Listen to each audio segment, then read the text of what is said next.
Bonjour à tous. Alors dans cette vidéo je vais résumer ce que j'ai vécu jusqu'à présent à Varkala, donc dans le Kerala en Inde. Ça fait à peu près 2 semaines que je suis ici et il s'est passé plein de choses, donc là je vais essayer de résumer et de donner les grandes lignes. Oui, il se passe plein de choses tous les jours, donc j'essaye de partager le plus possible. En tout cas, c'est ce que je vais m'efforcer de faire dans cette vidéo et dans les prochaines qui suivent. Et aussi sur les réseaux sociaux, vous pouvez me suivre sur Instagram, sur Facebook, sur la page Sur les ailes de Gaëlle. Et j'ai un blog aussi, donc sur lesailesdegaelle.blogspot.com où je partage les enseignements que je retire des expériences que je vis, donc des enseignements que j'intègre, que j'approfondis. Et aussi des adresses, voilà, ce que je vis de manière générale. Je suis allée à Varkala parce que j'ai reçu donc une guidance quand j'étais à l'ashram Dhamma, même avant d'ailleurs. J'ai reçu une guidance qui m'a amenée à aller à Varkala, donc plus au sud, sur la côte du Kerala. Ça a commencé à Fort Kochi où quelqu'un m'a donné un papier à remettre à quelqu'un qui est à Varkala. Donc là déjà j'ai su que j'allais y aller, même si ce n'était pas encore certain, mais ça s'est confirmé quand j'étais à l'ashram Dhamma, où là j'ai reçu plein de messages, des signes donc, qui m'orientaient vers Varkala. Donc je suis arrivée un jeudi soir. J'ai réservé la veille pour le lendemain une auberge de jeunesse qui s'appelle Hostel Exp. Donc je n'ai pas beaucoup d'expérience en auberge de jeunesse, donc c'est toujours intéressant parce qu'il y a beaucoup de monde et que c'est un contexte que je connais mal et donc comme c'est une ville très touristique, c'était aussi l'hébergement le moins cher. Donc j'ai réservé un lit la veille pour le lendemain sur Booking et donc je suis arrivée le soir, en fin de journée, fin d'après-midi. Et j'ai bien aimé le lieu, c'est une grande maison. Il y a pas mal de monde, je crois qu'on était une trentaine. Et donc il y avait plusieurs chambres avec des dortoirs. Donc moi j'étais dans une chambre avec, donc c'était un dortoir avec 6 lits et une salle de bain commune. Il y avait combien? 2 étages. En haut il y a une salle de jeu, un grand espace. Et ce que j'ai aimé, c'est l'espace justement, l'ambiance conviviale. Et les espaces de travail, donc en fait je pouvais travailler aussi bien en haut, il y avait une très bonne connexion internet, je pouvais travailler dans la salle de jeu ou en bas il y avait aussi un espace, comme un salon, une salle commune où on pouvait travailler et donc une très bonne connexion Wi-Fi. Alors le premier soir, ce qui s'est passé, donc j'ai vu que la vie m'avait une fois de plus aidée, c'est rigolo. Donc je suis arrivée, donc j'étais dans un dortoir avec 6 lits et en fait moi j'étais, donc il y avait 3 lits superposés et moi j'étais sur le lit du haut et en fait il y avait l'air conditionné qui donnait sur le lit où j'étais, donc pour moi c'était impossible de dormir là. J'aime pas du tout la clim pour dormir, que ce soit le ventilateur ou la clim. Et donc je leur ai demandé de me trouver une solution pour que je dorme ailleurs, mais en fait c'était complet. Et ce qui s'est passé, donc j'en ai parlé autour de moi dans la chambre, aux autres personnes, je me suis dit peut-être que quelqu'un voudra bien échanger avec moi. Et en fait, ça n'a pas été possible, mais j'en ai parlé autour de moi. Et en fait, l'une des filles qui partageait la chambre avec moi était avec une amie à elle. Et cette amie, précisément ce soir-là, n'a pas dormi dans la chambre, elle a dormi ailleurs. Et donc elle lui a demandé si je pouvais prendre le lit et elle a accepté. Ce qui fait que j'ai pu dormir dans un autre lit superposé en bas.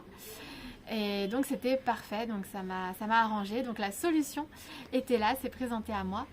Et c'est vraiment drôle de voir comment la vie fait les choses pour que ça se passe bien, enfin pour que la solution apparaisse. Voilà, donc ça c'était pour la petite anecdote. Ensuite, donc le lendemain, je suis restée toute la journée à l'auberge et j'ai travaillé. Et donc j'étais dans la salle commune avec une autre personne qui travaillait beaucoup aussi. Et on était tous les deux l'un à côté de l'autre. Et en fait, on s'est parlé en fin de journée. Et en fait, on s'est découvert donc des choses communes. Et on a commencé à parler de relations d'âme. Et à ce moment-là, donc, on a commencé à avoir des conversations passionnées sur le sujet. Et en fait, on a décidé de passer la journée ensemble, donc le lendemain. Donc ça, c'était le vendredi, donc le samedi en fait. Il m'a proposé de passer la journée avec lui. Il avait pensé louer un scooter pour visiter Varkala. Lui, il est du nord de l'Inde. Et donc, il m'a proposé de passer la journée avec lui. Donc, c'était hyper sympa. J'étais très contente. Et en fait, ça m'a confirmé aussi que j'étais sur le bon chemin parce que donc j'avais reçu cette guidance qui m'avait dirigée vers Varkala. Et là, ça m'a remontré que c'était le bon chemin parce qu'en fait, si je m'étais attardée à l'ashram d'Amma, comme je voulais le faire initialement, en fait, je n'aurais pas rencontré cette personne parce que lui, il repartait le dimanche. Et on s'est rencontrés le vendredi soir. Et donc, le samedi, c'était la seule journée qu'on avait pour passer du temps ensemble et parler de tous ces sujets spirituels, des familles d'âmes, des relations d'âmes, etc. Et donc, ça m'a bien confirmé que quelque part on avait rendez-vous ensemble et que c'était le chemin, que je devais me trouver là à ce moment-là pour qu'on se connecte et qu'on parle de tout ça. Et en fait, lui m'a confié qu'il avait des interrogations par rapport à la situation qu'il vivait et qu'il avait demandé à l'univers des signes, des éclairages, des réponses par rapport donc aux questions qu'il avait. Et apparemment, nos conversations l'ont aidé et lui ont apporté donc certains éléments. Des réponses et des confirmations. Donc c'était vraiment chouette. Donc le samedi, on a passé la journée ensemble donc avec cet Indien. C'était vraiment génial. Donc on est parti le matin, on a pris un scooter et on a passé donc toute la journée ensemble. Alors lui, il avait l'idée d'aller dans un endroit qu'on lui avait conseillé qui s'appelle le Jatayu Earth Center. Jatayu. Apparemment, c'est connu dans la région, près de Varkala, c'est à une trentaine de kilomètres à l'est de Varkala, donc dans les terres. Donc c'était une longue promenade en scooter, c'était vraiment chouette, il faisait très beau.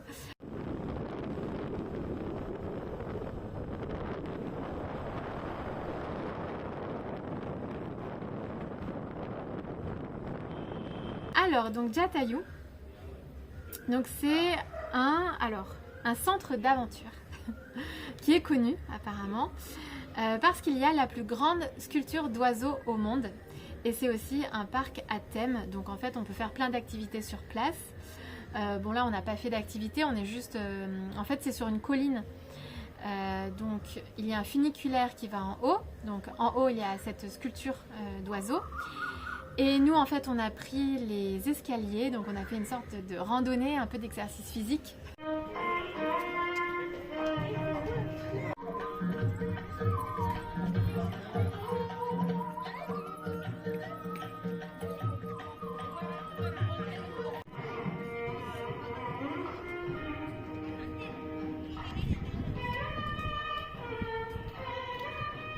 Donc on a mangé là-bas, on a pu beaucoup discuter donc de nos histoires respectives et puis de ce sujet des relations d'âme et tout ça, donc c'était très chouette. Ensuite on a repris le scooter, là on est revenu vers Varkala et on est allé voir un temple qui est le temple de Shivagiri, qui est aussi très connu et qui se trouve sur une colline. Donc c'est près du centre-ville en fait de Varkala, c'est à 3-4 km. Et donc c'est un temple qui a été créé apparemment vers 1904 et c'est un site sacré célèbre, un lieu de pèlerinage et ça a été créé par un gourou, donc c'est Sri Narayana Guru, voilà, qui est très connu ici. J'ai beaucoup aimé ce lieu, j'ai trouvé qu'il y avait une très belle énergie, une énergie positive, c'est un lieu paisible donc sur une colline. J'ai beaucoup aimé et en fait comme on y est allé en fin de journée, j'ai eu la chance d'assister au rituel du soir, au chant, à la puja. Voilà, donc c'est vraiment un lieu qui diffuse de belles énergies, de beaux messages pour une humanité fraternelle et joyeuse et harmonieuse.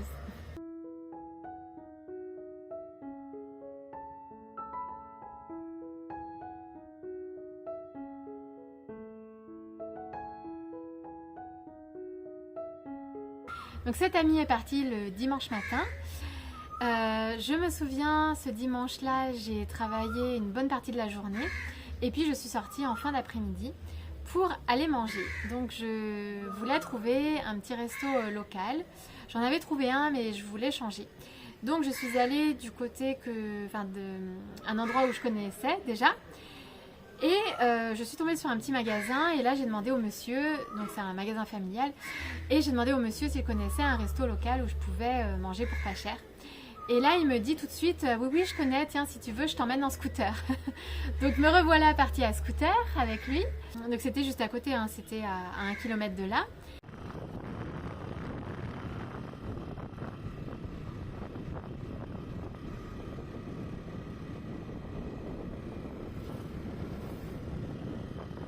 Et donc j'arrive dans un petit resto local très chouette. Il est resté avec moi pour manger. Lui il a pris un chai, moi j'ai mangé des dosas. Et puis donc voilà, on discutait un petit peu et puis là je lui demande est-ce que tu sais quand est-ce qu'il y aura un festival, parce que on m'avait parlé de festival, donc des célébrations pour rendre hommage aux dieux avec des éléphants, tout ça. Et donc je lui demande, je lui dis est-ce que tu sais à quel moment il y aura des festivals? Et là il me dit ah oui oui il y en a un ce soir en fait justement à un temple que je connais et j'ai justement prévu d'y aller. Alors je lui dis est-ce que je peux venir avec toi? Et il me dit oui oui bien sûr on peut y aller juste après, je t'emmène à scooter et on y va. Donc j'étais hyper contente. Alors je finis de manger et puis on part à scooter. Et dans un premier temps, on est passé chez lui. On a déposé l'un de ses fils chez lui. Il a 3 ans. Donc on l'a déposé dans sa maison. Donc c'est une maison familiale. Il y a plusieurs maisons d'ailleurs avec ses parents, sa famille, tout ça. Des animaux dans un coin assez calme. Donc il m'a invité à prendre le thé d'ailleurs aussi. J'ai rencontré sa mère. Et puis voilà, donc j'ai côtoyé un petit peu cette famille. Et puis ensuite, il m'a très gentiment amené à la plage, toujours à scooter. Donc là, on a fait un petit tour du côté de la plage. C'était très beau avec le coucher du soleil, tout ça.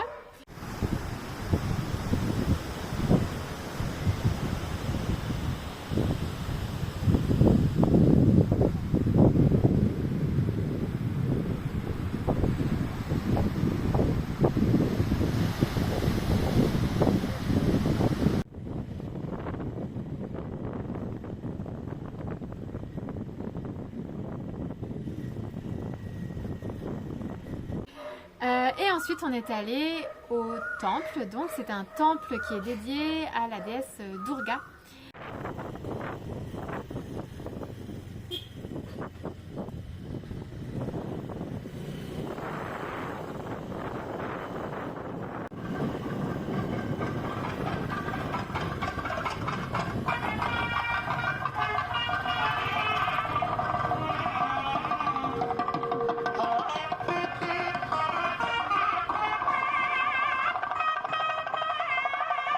J'étais la seule touriste, c'était génial. Et puis donc j'ai pu voir comment ça se passait. C'est vraiment un petit temple. Voilà, donc c'était impressionnant. Il y avait de la musique, des rituels.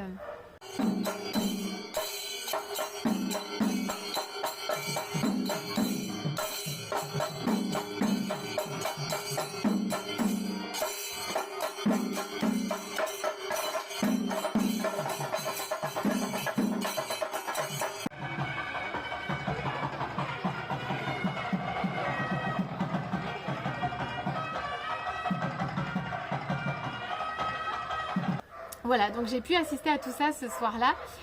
Et c'est ça la magie de la vie et l'inattendu, c'est qu'en fait, au départ, je suis juste partie de l'auberge pour aller manger, trouver une nouvelle adresse, et puis je me suis retrouvée en fait à découvrir plein de choses et voilà, une petite aventure comme ça qui s'est matérialisée et c'était génial.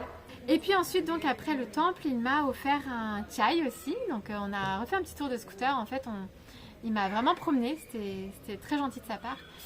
Et puis on a pris un chai ensemble. Et puis voilà, ensuite je suis rentrée. L'un des premiers soirs où j'étais à Varkala, donc j'étais à cette auberge de jeunesse, Hostel Exp. L'un de ces premiers soirs, en fait, je me suis promenée dans le quartier. Et en me promenant, je suis arrivée dans des petites rues, des petites allées. Et j'ai découvert un homestay, donc une maison familiale. Donc ça se fait beaucoup ici, c'est une famille qui loue des chambres dans leur maison.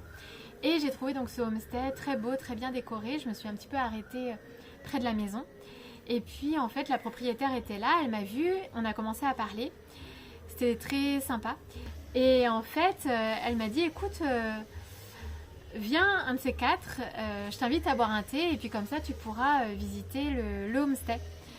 Alors très chouette, donc quelques jours plus tard j'y suis allée et puis donc j'ai pu profiter un petit peu des lieux, donc prendre un thé avec elle et puis être un petit peu dans le jardin, visiter la maison.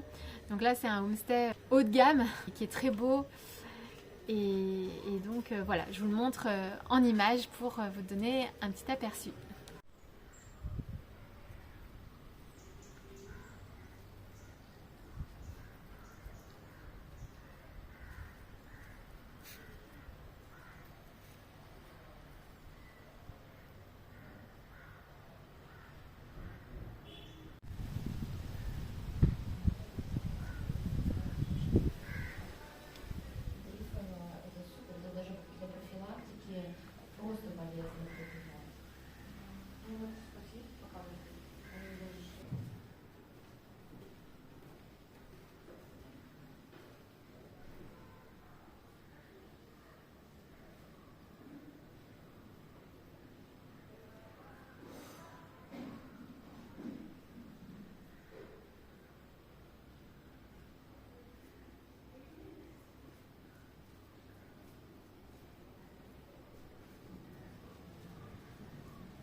J'ai aussi pu remettre le mot qu'on m'avait donné à Fort Coty. Donc c'était un colocataire néerlandais qui m'avait donné ce mot à remettre à quelqu'un à Varkala. Donc pour moi ça avait été donc un signe, un message pour moi pour aller à Varkala. Puisqu'on m'a confié ce mot, en fait on m'a chargé d'une mission entre guillemets et donc j'ai pu le faire, donc j'ai bien donné ce mot à la personne concernée grâce d'ailleurs à quelqu'un de l'auberge, donc le manager de l'auberge. Je lui ai demandé, je lui ai montré, parce qu'en fait j'avais pas beaucoup d'infos, j'avais juste une photo. Je savais que c'était un magasin qui était sur la plage, mais je ne savais pas exactement où c'était. Et donc j'ai montré ça au manager. Et il savait où c'était, donc il m'y a amené à scooter.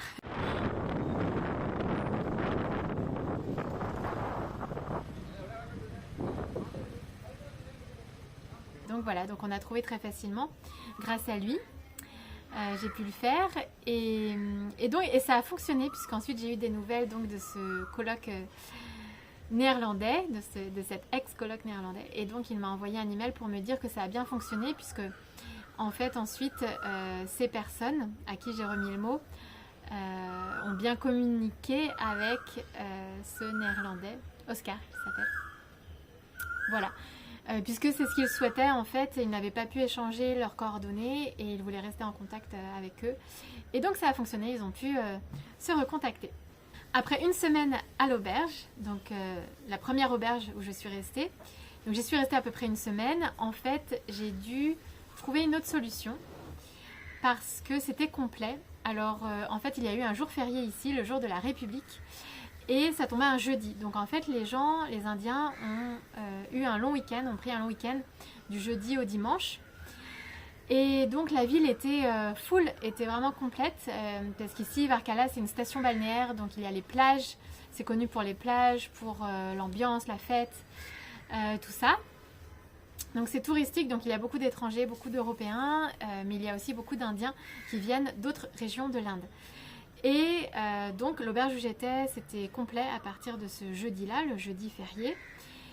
Et donc le mercredi soir, je ne savais pas où j'allais aller, donc j'avais regardé un petit peu les auberges, j'avais regardé un petit peu sur internet, mais c'est vrai que c'était bien complet. Mais voilà, donc ça c'est lâcher prise, faire confiance à la vie, la solution va arriver. Donc la solution, bien sûr, elle passe par nous aussi, hein, par l'action. Mais parfois, c'est aussi la solution qui vient à nous. Et là, c'est ce qui s'est passé. Donc bien sûr, j'ai regardé moi-même hein, sur Booking, j'ai regardé sur Internet ce qui était dispo. Et puis, en fait, c'est le manager de l'hôtel qui m'a aidée. Donc le mercredi soir, donc on est allé remettre ce mot donc sur la plage, au magasin dont je parlais juste avant. Et ensuite, il m'a dit, écoute, je connais quelqu'un qui a une auberge. En général, il y a de la place, donc je peux aller voir pour toi et puis on peut visiter ensemble ce soir. Et puis si ça te dit, tu pourras y aller.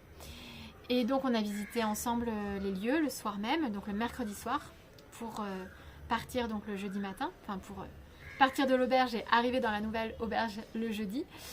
Et donc j'ai visité, donc il y a un dortoir et puis il y a des chambres individuelles.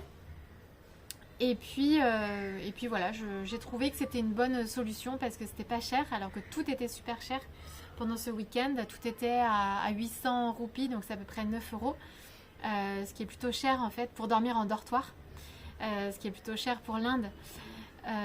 Voilà, alors que là, c'était beaucoup moins cher en dortoir, c'était 400 roupies, aux alentours de 400 roupies.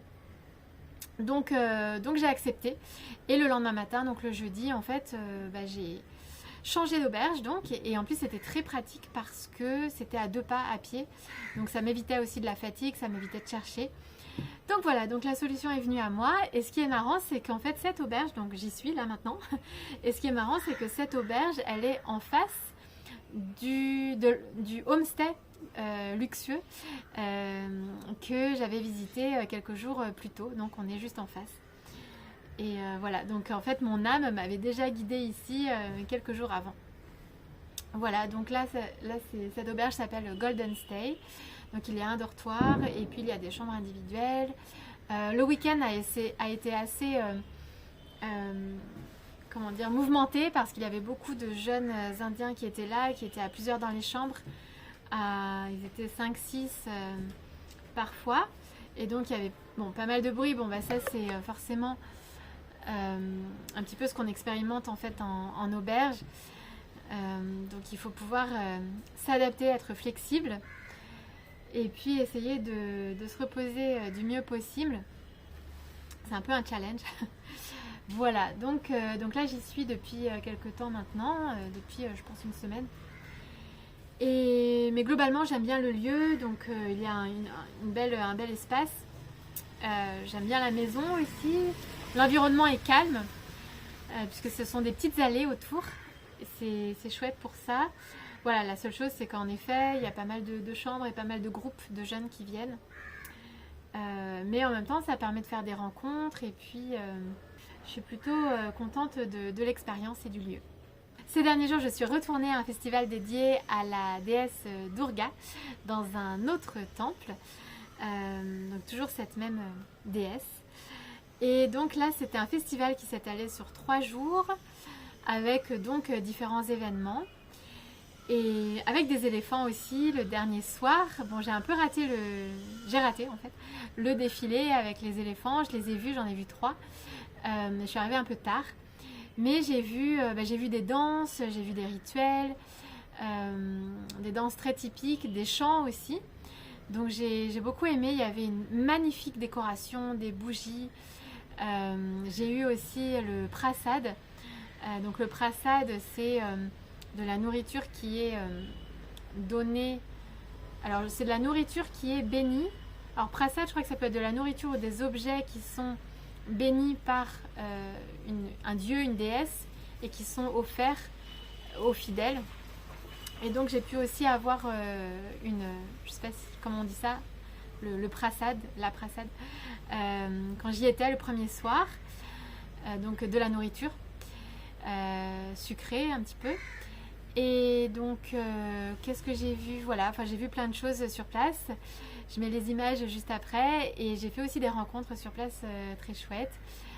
Et donc c'était très intéressant. Apparemment, c'est la période des festivals, d'après ce que j'ai compris. Je crois qu'il y en a un petit peu en ce moment, je vais me renseigner. Voilà, donc c'était une semaine qui a été bien remplie. Là, j'ai donné un petit peu les grandes lignes. Et puis voilà, c'est ça, tous les jours de nouvelles rencontres, l'inattendu, les surprises, la magie de la vie, et puis suivre le flot de la vie qui nous amène à faire donc certaines rencontres, qui nous aident et qui nous soutient au quotidien, qui soutient notre chemin en fait, et puis qui nous guide. Voilà, donc je vous laisse sur ces dernières images donc de ce festival haut en couleur, et je vous dis à très vite.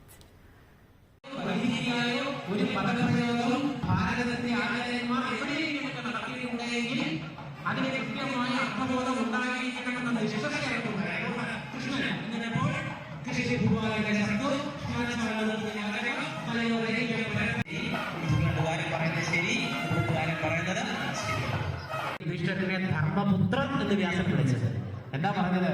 ഭീമാൻ നീ പറഞ്ഞത് തെറ്റാണ്. അർജുനെ വിളിച്ചു, നിങ്ങൾ ചെന്നിട്ട് ആ ചിത്രസേനൻ എന്ന് പറയുന്ന ഗന്ധർവനുമായി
Thank you.